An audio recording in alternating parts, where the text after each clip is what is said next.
enjoyed your time here today? Yeah, we've had a great day today. We've had about, I don't know how many people have been here, 80 people, something like that, who have been really engaging with the question about how they can think beyond their parish walls, the walls of their churches, and just begin to think, how can we start new worshipping communities in parishes and deaneries and around the diocese. And it's been exciting to see the creativity, the momentum, the energy in the room as these church leaders are really up for wanting to step out and do something new.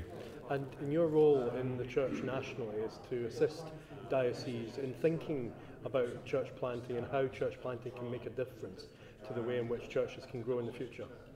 Yes, what's going on here is part of something nationally where more and more dioceses are beginning to say, actually, how can we grow? How can we start to think in new ways to reach new people in new places?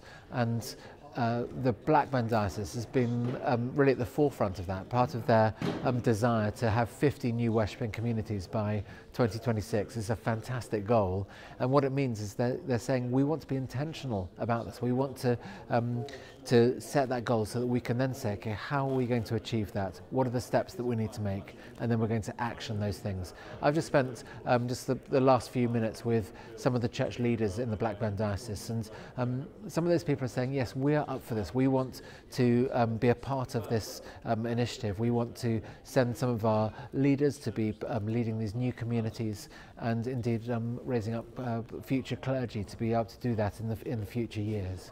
So I'm really optimistic about what Blackburn is doing right now, and actually it just seems that the stage is set for things to really begin to start developing and growing.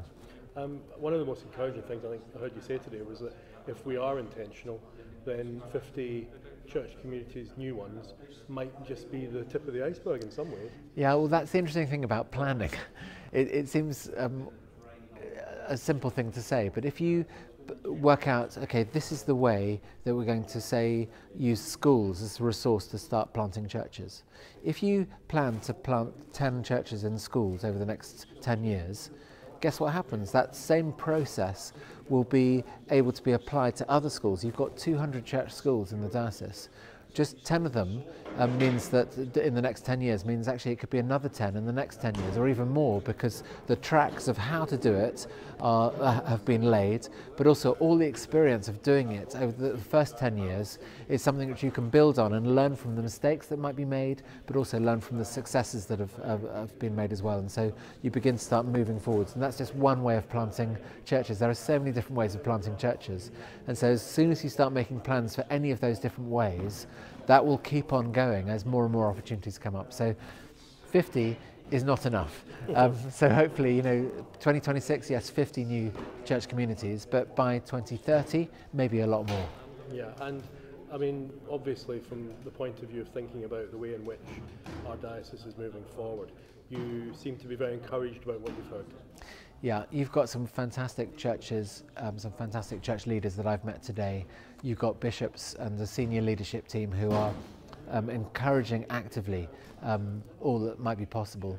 And so I'm really optimistic about not just about what lies ahead, but I've just had a great day with the Blackburn Diocesan leaders, and I'm so thrilled to see individual church leaders and bishops and various people in the team just saying, we can make this happen, we want to make this happen. And the question then is, what's going to be the first thing that happens, and who's going to be first? It feels almost like people are straining at the leash. So it's been a positive day. It's been something which is hugely encouraging, and I'm look forward with interest to see all that happens over the next few months and years. Well, thank you for your time today.